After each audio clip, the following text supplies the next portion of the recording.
Yes sit down. आज का जो हमारा सेशन है ये 319 सीआरपीसी 1973 एंड सेक्शन 351 बीएनएसएस 2023 इसको हम डिस्कस करने जा रहे हैं। और बेसिकली जब हम सेक्शन 319 सीआरपीसी पर डिस्कस करेंगे तो यहाँ पर आप लोगों को एक बात विशेष ध्यान करके सुनना है या ध्यान रखना है कि मैं बोलूंगा तो 319 सीआरपीसी, लेकिन आप अपने दिमाग में 358 रखिएगा। ये मैं बोलूंगा 319 सीआरपीसी, लेकिन आप अपने दिमाग में क्या रखेंगे? 358 ऑफ बीएनएसएस। मतलब कहने का यह है कि जो 319 सीआरपीसी है वो नाउ बीएनएसएस का क्या है? 358 है। और जब हम 351 बीएनएसएस की बात करेंगे तो आप दिमाग में रखिए कि यहां पर हम 313 सीआरपीसी डिस्कस कर रहे हैं, right? 313 CrPC means 351 BNSS and 319 CrPC means 358 BNSS. ये दो चीजें तो बिल्कुल क्लियर हो गई।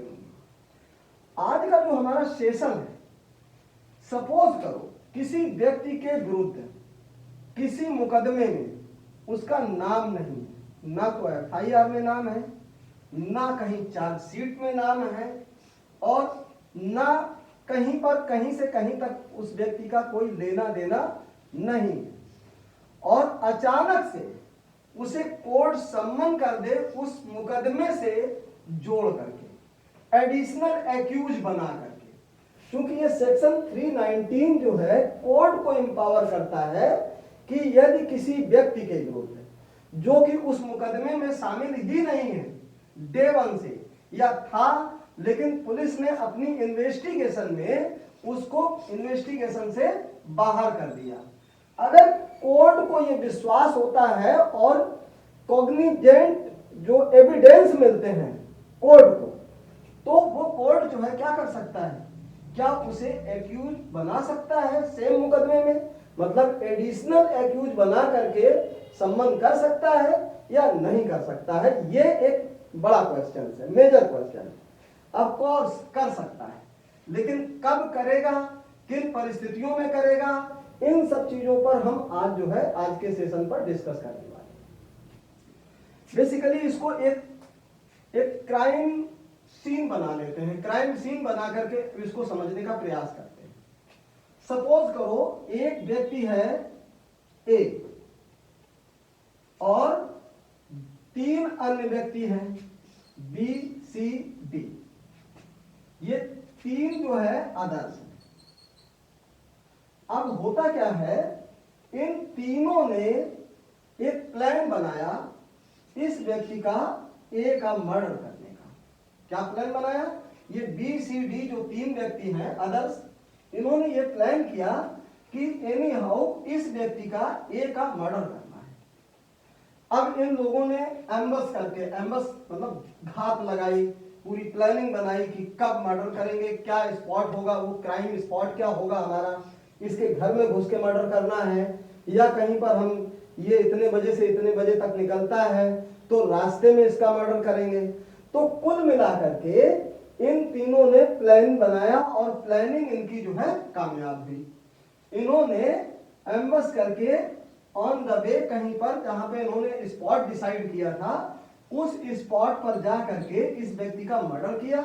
लेकिन मर्डर का जो करने का जो तरीका था वो किस तरह का था कि बी ने अपनी गन से इसको शॉट कर दिया, बी ने जो है गन शॉट किया, इसको गन से गोली मार दी।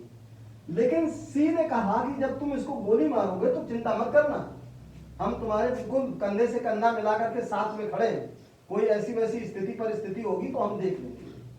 ठीक, तो बी ने मर्डर किया ए का और सी उसके साथ खड़ा रहा। और डी का रोल सिर्फ इतना था कि जब ये बी और सी दोनों मिलकर के इसका मर्डर कर रहे थे तो ये उस क्राइम स्पॉट से थोड़ी दूर, मान लीजिए 100 मीटर दूर, 150 मीटर दूर कहीं पर खड़ा, कि भाई जैसे ही तुम मर्डर करके आओगे तुम लोग, वैसे ही हम गाड़ी स्टार्ट खड़ी रखेंगे, आप गाड़ी में बैठना, तुरंत यहां से चले जाए। अब जब मुकदमा हुआ, एफआईआर लिखी गई, तो किसी ने देखा, किसी एक व्यक्ति ने देखा कि भाई सो एंड सो ने मर्डर किया है। अब उसने गोली चलाते हुए किसको देखा? बी को देखा, सी की तरफ ध्यान ही नहीं गया, और डी तो था ही नहीं वहां पे। बी को देखा, सी की तरफ ध्यान नहीं गया, और डी मौके पर था ही नहीं। तो किसी तरीके से, चाहे वो किसी एक व्यक्ति को विश्वास था, उसकी जो जिसका मर्डर हुआ है, उसके परिजन को विश्वास था कि भाई हमारी सो एंड सो से दुश्मनी चल रही थी, उसी व्यक्ति ने मेरे बेटे का मर्डर किया है। आमतौर पर मर्डर के मुकदमे कई बार, क्योंकि ऐसी जगह पर खुलेआम नहीं किए जाते हैं, बहुत सोच समझ करके, एम्बस करके, घात लगा करके मारा जाता है, प्लानिंग के तहत किसी व्यक्ति का मर्डर किया जाता है। तो आमतौर पर होता क्या है, कई बार अज्ञात में भी एफआईआर लिखी जाती है, होता है, और नॉन मर्डरर्स के तौर पर लिखा जाता है। कई बार किसी के बारे में कोई जानकारी मिल जाती है कि भाई हमने देखा है इसको मर्डर करते हुए, तो अगर मर्डरर को देखा किसी ने तो वो एफआईआर बाय नेम हो जाती है। तो सपोज करो कि यहाँ पे बाय नेम एफआईआर हुई, मतलब ए के मर्डर में बी के अगेंस्ट एफआईआर अंडर सेक्शन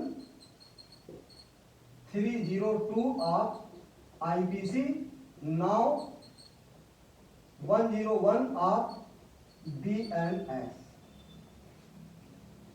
भारतीय न्याय संहिता की धारा 101 में और आईपीसी के सेक्शन 302 में का अपराध हो गया। अब जब अपराध हो गया, पुलिस ने एफआईआर की, लिख ली। एफआईआर लिखने के बाद पुलिस ने अपनी इनको जो है कोर्ट में प्रोड्यूस कर दिया, रिमांड लिया, इन्वेस्टिगेशन की। इन्वेस्टिगेशन करने के बाद चार्जशीट लगा दी। अब दो बातें हैं कि during the course of investigation, जब पुलिस इन्वेस्टिगेशन कर रही थी तो बी के अगेंस्ट, मतलब बी के अगेंस्ट तो एफआईआर हो ही गई, लेकिन साथ में सी के बारे में भी पता चल गया पुलिस को। अब पुलिस ने इसमें जो है सी के अगेंस्ट भी क्या कर दिया, चार्जशीट लगा दी, उसको भी को एक्यूज बना दिया। अब सेक्शन यहां पर 302 के साथ साथ 34 भी बढ़ गया आईपीसी, क्योंकि कॉमन इंटेंशन है, दोनों साथ में थे, राइट, तो कॉमन इंटेंशन भी बढ़ गया। अब ये दो के अगेंस्ट जो है चार्जशीट लग गई। अब चार्जशीट लग गई, लेकिन डी जो है पूरी पिक्चर से, पूरी क्राइम पिक्चर से बाहर है, और किसी को इसकी जानकारी भी नहीं है कि इसने जो है मर्डर किया है या ये इस मर्डर में शामिल था। तो कहीं से कहीं तक इसको जो है शामिल नहीं था। तो एक रूटीन प्रक्रिया होती है, पहले एफआईआर होती है, इंक्वायरी इन्वेस्टिगेशन होता है, चार्जशीट लगती है, चार्ज फ्रेम होता है, कोर्ट की एक मतलब जनरल सी प्रक्रिया है। अब during the chief examination in chief या क्रॉस एग्जामिनेशन, कोई एक ऐसा जो है विटनेस आता है जो ये इस बात की एविडेंस करता है कि डी भी मौके पर था, लेकिन डी गाड़ी में बैठा था, जिस गाड़ी से ये भागे हैं उसमें डी भी इन्वॉल्व था, इसके ए के मर्डर में डी भी इन्वॉल्व था। अब समस्या ये है, सिर्फ इतनी बात सुन करके क्या डी का नाम इस एफआईआर के साथ या इस ट्रायल के साथ, इस मुकदमे के साथ एज एन एडिशनल एक्यूज जोड़ा जा सकता है? सिर्फ इतना सुनने मात्र से तो नहीं जोड़ा जा सकता है, ये तो किसी के साथ अन्याय भी हो सकता है। मेरी अगर किसी से दुश्मनी है, मैं उसका भी नाम ले दूंगा कि भाई वो भी था। भाई मैं किसी मुकदमे का विटनेस हूं, गवाह हूं, और मैं विटनेस करने गया तो मैंने एक एक्स्ट्रा आदमी का या दो एक्स्ट्रा आदमी का जिनसे मेरा चल रहा है उनका भी नाम दे दिया। तो in that situation prima facie ये देखा जाएगा कि पुलिस ने किन लोगों का नाम इन्वेस्टिगेशन में बाहर किया है या किसका नाम शामिल नहीं। और अगर कोई इस तरह का एविडेंस मिल रहा है, किसी भी तरह का इस तरह का अगर कोई एविडेंस मिल रहा है और कोर्ट को पूरा भरोसा है कि ही मे बी गिल्टी, वो भी जो है क्या हो सकता है, गिल्टी हो सकता है, दोषी हो सकता है। क्योंकि fundamental principles of the justice, जो न्याय का जो फंडामेंटल प्रिंसिपल है, जो न्याय का सिद्धांत है, मूल सिद्धांत है, मौलिक सिद्धांत है, वो सिद्धांत ये है कि दोषी बचना नहीं चाहिए और निर्दोष फंसना नहीं चाहिए। Innocent should not left and guilty should not, innocent फंसना नहीं चाहिए और दोषी बचना नहीं चाहिए, जो फंडामेंटल प्रिंसिपल ऑफ जस्टिस है। अब कोर्ट ने के किसी के कहने मात्र से तो किसी को सम्मन कर नहीं देगा। तो कोर्ट सेक्शन 319 में कोर्ट को अगर कंक्रीट कॉग्निजेंट एविडेंस मिलते हैं तो कोर्ट या तो उसको तत्काल प्रभाव से, वो कोर्ट में अगर मौजूद है तो मौजूद है वहीं पर अरेस्ट करा देगा। ये कोर्ट को पावर है, एक्स्ट्रा पावर है कि वो उसी व्यक्ति को वहीं पर अरेस्ट करा सकता है अगर कॉग्निजेंट और कंक्रीट एविडेंस मिल रहे हैं कि ये व्यक्ति भी इस मर्डर में शामिल था, इस अपराध में शामिल था। और अगर वो एब्सकॉन्डेड है, अब्सेंसिया है, मतलब वो है ही नहीं वहां पर, प्राइमा फेसी इन्वेस्टिगेशन में और उसमें जो है एविडेंस में ये चीज आ गई है कि डी भी शामिल था, तो कोर्ट उसके अगेंस्ट सम्मन कर देगा।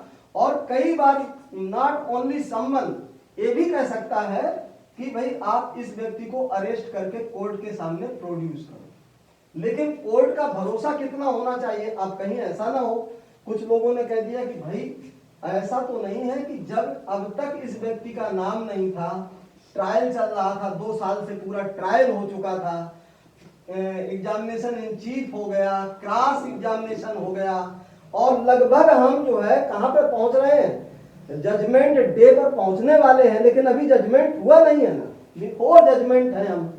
तो कहीं ऐसा तो नहीं है कि अब इस व्यक्ति को भी फांसी दे दी जाएगी या इस व्यक्ति को भी जो इन्होंने अपराध किया है उसी अपराध में इसको भी सजा हो जाएगी, जबकि ये इनोसेंट है। नो, कोर्ट का भरोसा ये होना चाहिए कि कितना अपराधी है। कोर्ट का भरोसा मोर देन 50% होना चाहिए उस एविडेंस से, मोर देन 50% ही और सी में बी गिल्टी, कि वो अपराधी हो सकता है। 100% नहीं, ये नहीं कि भाई 100% होगा, अब इसको अगर बुला लिया है तो सजा ही हो जाएगी। नो, सजा देने के लिए कोर्ट नहीं बुला रहा है। कोर्ट जस्टिस, जो प्रिंसिपल ऑफ नेचुरल जस्टिस के जो का प्रिंसिपल है, उसको इस्टेब्लिशमेंट करने का प्रयास कर रहा है कि कोई भी व्यक्ति जो दोषी है वो बचना नहीं चाहिए और निर्दोष जो है को बेचारे को सजा नहीं होनी चाहिए, ये चीज है। तो कोर्ट जो है उसको क्या कर सकता है, अंडर सेक्शन 319 सीआरपीसी उसको क्या कर लेगा, थ्रू समन और बाय अरेस्ट वारंट उसको जो है कोर्ट में बुला सकता है और उसके अगेंस्ट भी इसी मुकदमे में एज एन एडिशनल एक्यूज या एडिशनल एक्यूज जोड़ करके इसको क्या कर, एक ज्वाइंट ट्रायल शुरू कर देगा। राइट, अब एक बात तो हो गई कि यहां ज्वाइंट ट्रायल शुरू कर देगा। अब यहां पर बात आती है कि जब ये ज्वाइंट ट्रायल शुरू हो जाएगा तो क्या ये व्यक्ति बच पाएगा? ऑफ कोर्स, अगर निर्दोष है तो यहां पर जो 313 सीआरपीसी है, सीआरपीसी 313, यहां पर 313 सीआरपीसी में जो एक्यूज होता है, जिसके विरुद्ध मुकदमा चल रहा होता है, जब सारे एग्जामिनेशन प्रोसिक्यूशन के पक्ष से हो जाते हैं, जब सारे एविडेंस हो जाते हैं किसकी तरफ से, प्रोसिक्यूशन की पक्ष से, तब जो है 313 सीआरपीसी में कोर्ट जो है उस एक्यूज को भी अपना दोष सिद्ध करने का, अपने आप को निर्दोष सिद्ध करने का यहां पे अवसर देता है कि भाई आप चाहें तो अपने आप को निर्दोष सिद्ध कर ले। ये सेक्शन 313 सीआरपीसी बात करता है। अब यहां पर बात ये आती है कि जब यहां तक ये चीज क्लियर हो गई कि यहां पर बी ने मर्डर किया था, सी साथ में था, डी पूरे क्राइम पिक्चर में नहीं था, लेकिन यहाँ पे जज को जब ये भरोसा हो गया किसी एविडेंस के थ्रू, तो यहाँ पे एविडेंस में उन्होंने सम्मन करके डी को भी एडिशनल एक्यूज बना करके उसी मुकदमे में उसको क्लब कर दिया। अगर सपोज करो कि वो मुकदमे की जो ट्रायल थी वो इस एंड पर थी कि भाई लगभग सजा ही होने वाली थी, तो क्या एट ए टाइम इन तीनों को सजा दे दी जाएगी? नो, तीनों को एट ए टाइम सजा नहीं दी जाएगी।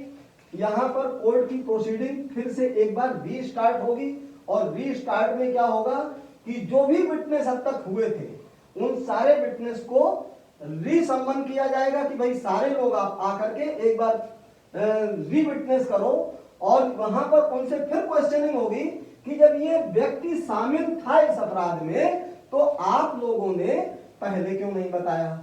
अच्छा, यहां पर पहले क्यों नहीं बताया? एक तो इस पर जो है investigation, deep and detailed investigation होगी, और डीप डिटेल इन्वेस्टिगेशन के बाद अगर इस पर वास्तव में दोष सिद्ध होता है, ये व्यक्ति वहां पर था, देन जो है बी सी डी के अगेंस्ट जो है या तो कन्विक्शन होगा या फिर एक्विटल होगा, मतलब या तो सजा दी जाएगी या बरी किया जाएगा। ये है 319 सीआरपीसी और 1973।